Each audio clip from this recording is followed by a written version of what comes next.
Située à 130 km de la ville d'Abidjan, capitale de la Côte d'Ivoire. Mesdames, Mesdemoiselles et Messieurs, bonsoir. Aujourd'hui, nous sommes à Yakassé, à Tobrou, localité qui nous reçoit dans le cadre de cette émission agricole Braves Paysans. Cette population est riche et a besoin d'être connue. Ces acteurs se prononcent dans cette émission. Ne décrochez surtout pas. Yakassé à Tobrou est une localité située au sud de la Côte d'Ivoire, dans la région de la Mé, près de Adzopé. La localité de Yakassé à Tobrou est chef-lieu de commune, de sous-préfecture et de département. Les populations, en majorité agriculteurs, s'adonnent à la culture vivrière, mais également les cultures de rente telles que le café, le cacao, l'EVA, etc. À cet effet, cette localité dispose de plusieurs coopératives, dont la plus en vue est la Coproya. La société de coopérative Coproya a été créée en 2009 avec 250 producteurs et comme président du conseil d'administration, M. Traoré Mamadou. En 2009, nous étions un petit groupement à vocation coopérative de quelques membres. Avant d'être Coproya, nous vendions en ce moment avec les acheteurs. Et arrivé à un certain moment, nous avons vu que vraiment nous sommes fatigués dans les mains des acheteurs. Donc il fallait créer la coopérative pour avoir une bonne rémunération. C'est ainsi que nous avons regroupé les planteurs et formé en même temps la coopérative. Et nous avons eu l'agrément en 2009. C'est au cours de cette même année 2009 que la coopérative a intégré son premier programme de certification qu'est le CIFOB avec un volume de fèves de cacao vendu de 667 991 kg, ce qui lui a valu une prime de 33 399 555 francs CFA. Les années suivantes, elle intègre par ses performances deux autres programmes, dont le programme Rainforest Alliance avec un volume de 217 667 tonnes de cacao et le programme UTZ Certified avec 700 producteurs qu'elle va présenter pour ces deux programmes combinés avec un volume de 1 395 587 tonnes pour le UTZ et 2 226 589 tonnes pour le Rainforest Alliance. La qualité que nous faisons était depuis dépendant de nos premières années de travail. Je dirais même que le projet CIFOP était les débuts d'apprentissage des autres projets ERA qui sont, je dirais, grands frères du projet CIFOP. Donc, déjà à partir de cet instant-là, nous ne faisions que faire de la qualité et de prôner de la qualité à nos producteurs. C'est la raison pour laquelle même que nous avons l'équipe de certification qui suit à chaque fois nos producteurs pour qu'ils puissent faire davantage de la qualité et faire du volume. Nous sommes ici au magasin central qui est un magasin de stockage. Au sein de ce magasin, nous avons notre balance de pesée électronique qui, à partir de cette balance, nous pouvons automatiquement imprimer, c'est-à-dire les reçus de pesée parce que cette balance-là est informatisée. Nous avons la sachérie. Dans la sachérie, nous gardons tout ce qui est sachérie, les sacs de projets, les sacs que nous donne le Conseil Café Cacao. Après cela, nous avons le vestiaire du personnel qui décharge tous ceux qui travaillent et qui font de la manutention. Et nous avons un laboratoire d'analyse parce qu'il faut faire de la qualité. Donc nous avons les analyseurs, nous avons deux analyseurs, il y a le chef analyseur et son assistant. Ceux qui sont chargés d'analyser tous les produits qui nous viennent des différentes sections. C'est-à-dire voir d'abord la qualité. Quand on parle de la qualité, il y a le grainage, il y a la moisissure, il y a l'humidité, il y a le corps étranger. Donc ils sont chargés de voir tout cela avec les différents appareils qui sont mis à leur disposition. Il faut noter que pour être très efficace et avoir du cacao de bonne qualité, des formations sont données aux producteurs sur la certification et les techniques agricoles à travers des champs écoles. Il faut que vous, nos parents, il faut que vous arriviez à appliquer tout ce qu'on vous enseigne. Tout ce qui est bonne pratique, tout ce qui est bonne technique agricole. Quand on vous demande de nettoyer dans vos plantations, on vous demande de faire les tailles, on vous demande d'enlever tout ce qui est cabosse pourrie, on vous demande de faire tout ce qui est égoumandage.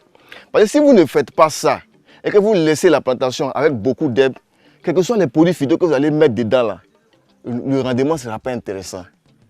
Donc, Pour une plantation qui peut-être produit 300 kg à l'hectare, si vous n'appliquez pas cette technique-là, les 300 kg ne vont pas évoluer à 500 ou à 600 kg. Comme ça, vous prenez.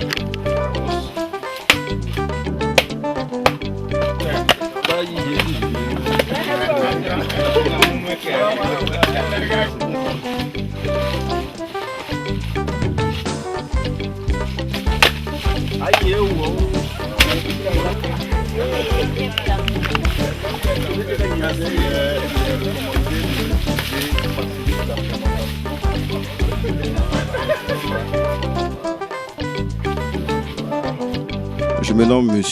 Nyowe Eric, je suis administrateur de groupe au sein de la coopérative Copoya. Je suis en charge de la formation dans les champs écoles. En fait, ce que vous venez de voir tout à l'heure, c'est un peu dans la période des récoltes, tout le processus qui s'opère. Donc, dans un premier temps, c'est d'abord la récolte. À la suite de la récolte, il y a ce qu'on appelle le cabossage. Et nous recommandons à nos producteurs de faire le cabossage avec des gourdins afin d'éviter de blesser les fèves pour avoir un produit de qualité. À la suite du cabossage, nous passons à la fermentation. C'est ce que vous avez vu tout à l'heure. La fermentation se fait avec des feuilles de bananier. Les fèves récoltées sont déversées sur des feuilles de bananier posées sur une pente inclinée afin de faire couler le jus. Donc, chaque 2 jours, pour une période de 6 jours, le producteur vient faire ce qu'on appelle un brassage afin de permettre à la fermentation de prendre pour pouvoir faire ce qu'on appelle les arômes. Nous recommandons aussi à nos producteurs d'éviter de jeter dans la plantation tout ce qui est cabosses vides de cacao. Parce que les cabosses vides de cacao, une fois qu'elles pourrissent, elles sont vecteurs de maladies dans la cacaoyère. Donc nous recommandons plutôt d'utiliser ces cabosses vides-là afin de produire un engrais végétal qu'on appelle le compost. Des producteurs témoignent de l'importance de ces champs écoles. Avec le champ école, avec 100 francs de sel, j'ai réussi à détruire cette maladie pour laisser le coussinet floral près de mon cacaoyer. Alors, je suis très ravi, très satisfait, je suis content avec tout ce que j'ai appris. On s'en va récolter le cacao, on arrache. Tu vois, si tu vas sur ton champ, tu prends ta main, tu arraches. Tout ça, ça fait perdre la production. Avec le champ école, on m'a tout dit d'éviter ça. Et on m'a montré comment il faut récolter, comment il faut casser, jusqu'à, je le dis, au séchage. Ce que je peux retenir à la certification m'a permis de bien m'économiser. Ensuite, ça a permis à ce que je protège mon environnement. Et la certification a permis à ce que j'ai fait du social pour ma sous-préfecture de Yakassé à Toubrou. Donc je vois que la certification est une bonne chose qu'il faut pratiquer. Au départ, nous avions des champs qui ne produisaient pas et on n'avait pas assez de rendement. Aujourd'hui, je peux le dire haut et fort, j'ai des enfants qui vont tous à l'école. C'est un mieux-être. J'ai une maison en construction bientôt qui va finir. Je ne dors plus sur des toits en paille. Je suis déjà bien avec la certification. Aujourd'hui, il s'est fait de l'économie avec la certification. Autrefois, les produits phyto, ça dormait dans les chambres avec nos parents. Et à chaque fois, ils tombaient malades sans le savoir. Mais aujourd'hui, avec la certification, nous gardons loin les produits phyto et nous dormons sous des moustiquaires. C'est aussi de l'économie pour ne pas toujours acheter de médicaments. Au sein de cette société coopérative, il n'y a pas que des hommes. Elle compte aussi des femmes au nombre de 141 qui ont produit au titre de la campagne 2015-2016 219 000 kg de cacao. Les femmes dans le projet sont environ 141 femmes pour un volume de 280, environ 6% du tonnage de certification. Nous voulons faire en sorte que les femmes adhèrent davantage au projet pour que nous puissions avancer, en plus des hommes, et en plus des femmes. Voilà un peu en gros l'objectif que nous voulons atteindre en approchant davantage les femmes à faire de la production cacaoyère. Avant là, je faisais le champ. Comme je n'ai pas de manœuvre, le travail de femme là, c'est difficile. On ne gagne pas quelqu'un pour nettoyer. Maintenant, ils ont dit qu'on n'a qu'à venir faire champ école là. Maintenant, on est venu pour faire champ école là. Ils disent qu'on n'a qu'à bien traiter le champ là. Maintenant là, je vais chercher des gens pour aller travailler. Et puis, ils vont bien traiter pour moi. Avec l'harmonisation de la loi OHADA sur les sociétés coopératives, cette coopérative devient société coopérative à conseil d'administration le 18 juin 2014. La société coopérative des producteurs d'Yakassa Tobrou, entendez par là la Coproya, représente la locomotive. C'est une coopérative elle seule qui revendique 2600 membres, aujourd'hui qui fait plus de 4000 tonnes. Nous les demandons donc de continuer à progresser et de tirer les autres coopératives vers elles pour le bonheur des fils et filles du département de Yakassa Tobrou. Il faut dire que la délégation régionale couvre 4 départements, Yakassa Tobrou, à Dzopé, à Beauville et à Coupé. Et nous produisons environ 60 000 tonnes de cacao par an et à peu près 5 000 tonnes de café. Et Yakassa Tobrou produit à peu près 9 000 tonnes. Et il faut dire que dans le département de Yakassa Tobrou, Coproya se hisse au premier rang avec plus de 3 000 tonnes de production de cacao, ce qui représente à peu près 40% de l'offre du département. Et en café, Coproya produit un peu plus de 600 tonnes, ce qui représente plus de 90% de l'offre de café du département. Et il faut dire que ces résultats sont le fruit d'un travail acharné par derrière, avec un conseil d'administration présent, dynamique et qui est à l'écoute des recommandations. Le volet social est inscrit comme l'une des activités majeures de cette société coopérative. À cet effet, elle a procédé à la construction d'une école primaire de 6 classes à Yakassé Tobrou, à la réhabilitation de la bibliothèque du lycée de cette même ville, à la construction d'un laboratoire d'analyse médicale pour l'hôpital général et bien d'autres actions dans la région sont inscrites au nom de cette société coopérative. Toujours ambitieuse, la Coproya nourrit l'espoir de poursuivre ses projets sociaux pour le bien-être de sa communauté. Elle est donc à féliciter et à soutenir.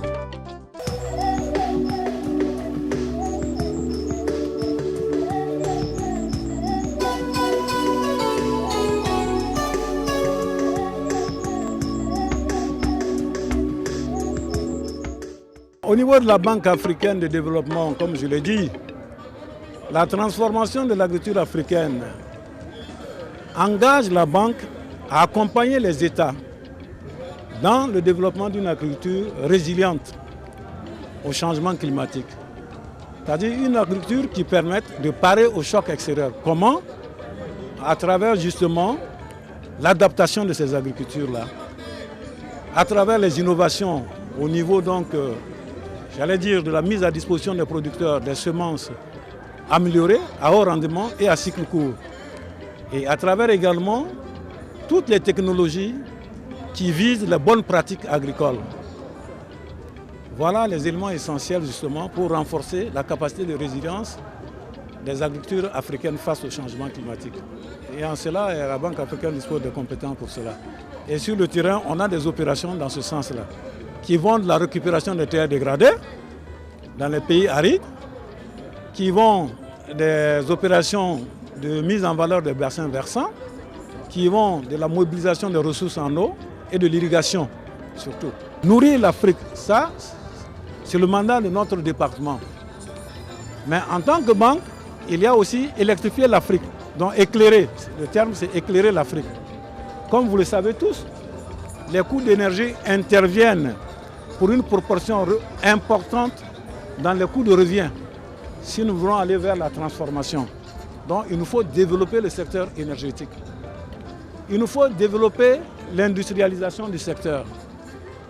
Donc c'est une des troisièmes grandes priorités que se fixe le groupe de la Banque africaine, notamment son président et avec les autres partenaires. Il nous faut également intégrer l'Afrique. C'est de créer des espaces de libre-échange, renforcer ces espaces et mener des dialogues avec les pays pour le libre-échange des biens et des produits. Ce qui veut dire que les pays excédentaires, ce que nous appelons les bassins de production, peuvent ou doivent écouler les produits sur les pays déficitaires. Toutes ces grandes priorités doivent concourir à l'amélioration de la qualité de vie des populations africaines.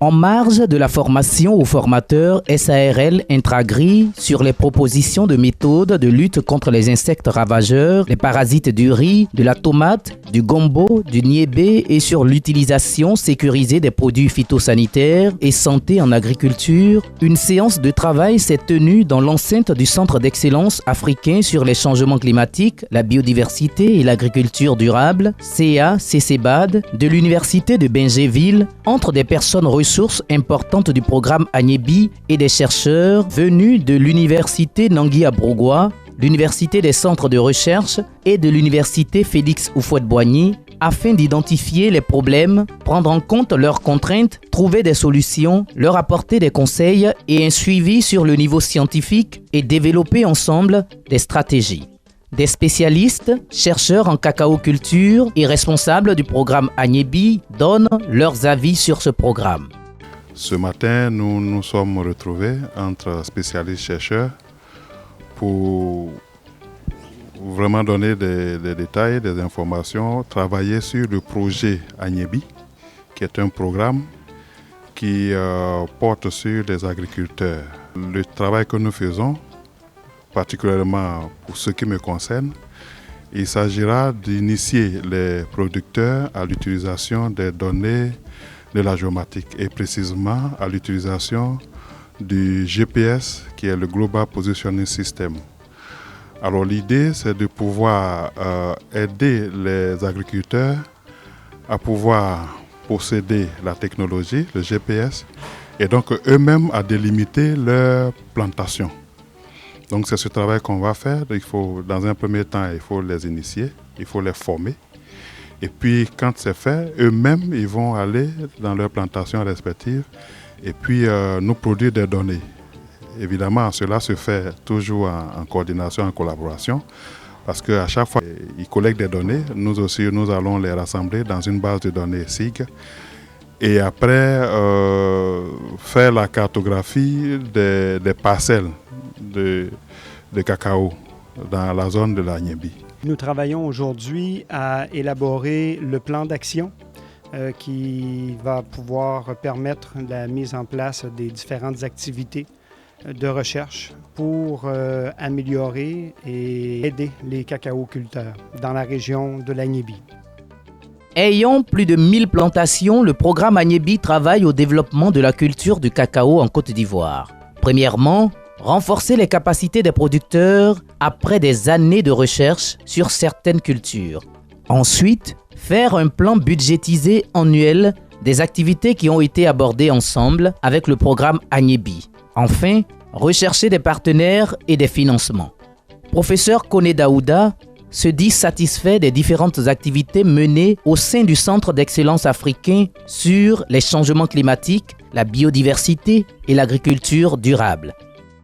Nous sommes axés sur 3 piliers. Le premier, c'est les changements climatiques, où nous avons une entité qui est dirigée par l'équipe du professeur Konaré, qui travaille sur uniquement les aspects changements climatiques. Nous avons aussi une équipe qui travaille sur l'aspect biodiversité et agriculture durable. Il s'agit d'étudiants régionaux qui sont accueillis dans ce centre. Et aujourd'hui, nous recevons des producteurs de l'Agnébi pour travailler des problématiques liées à la cacaoculture durable. Et avec eux déjà, l'Université Félix Houphouët-Boigny a signé une convention de partenariat depuis le mois de mai.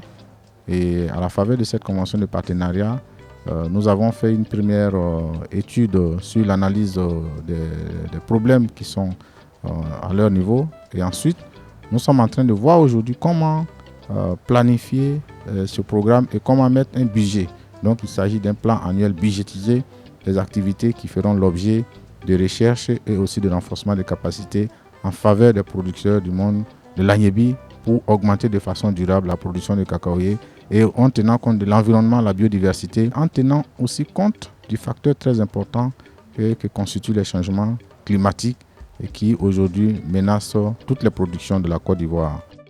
Les journées nationales de valorisation de l'agriculture, des ressources animales et halieutiques, JNVA, restent le cadre par excellence de promotion, de réflexion et de travaux portant sur le développement durable de l'agriculture de base, notamment les activités agricoles des populations rurales.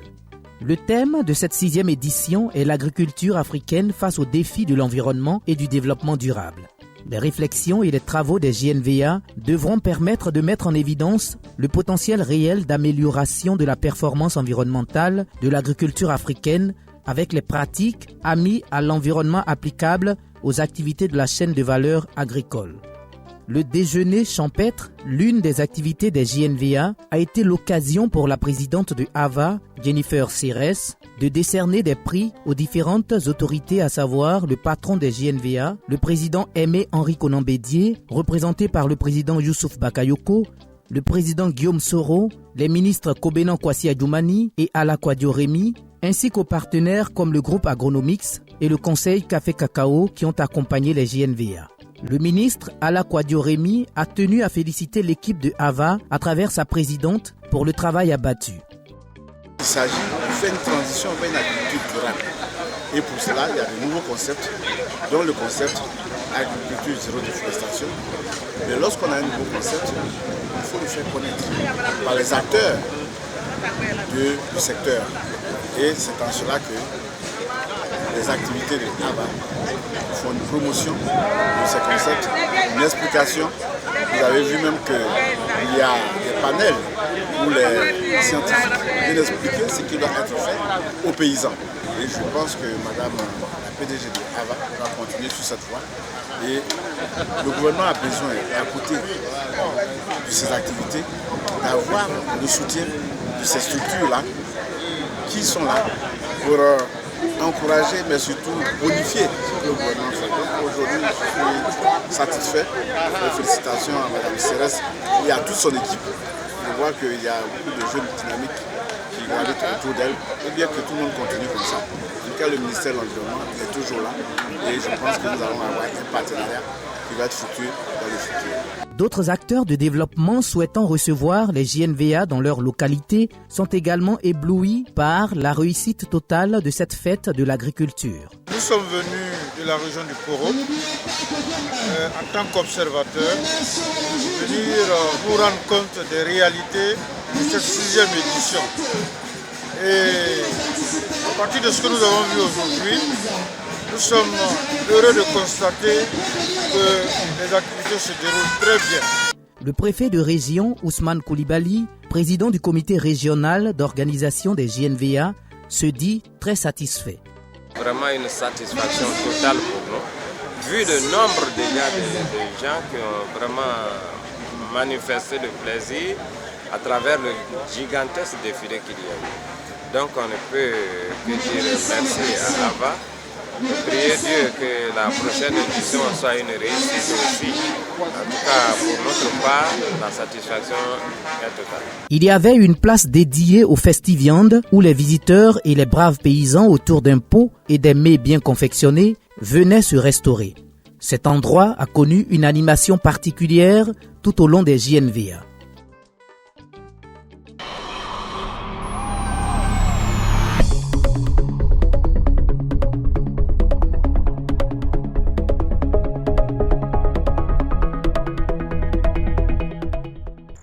Je vous donne rendez-vous dans 15 jours dans une autre localité de la Côte d'Ivoire ou hors de la Côte d'Ivoire, toujours pour parler d'agriculture, des ressources animales et halieutiques.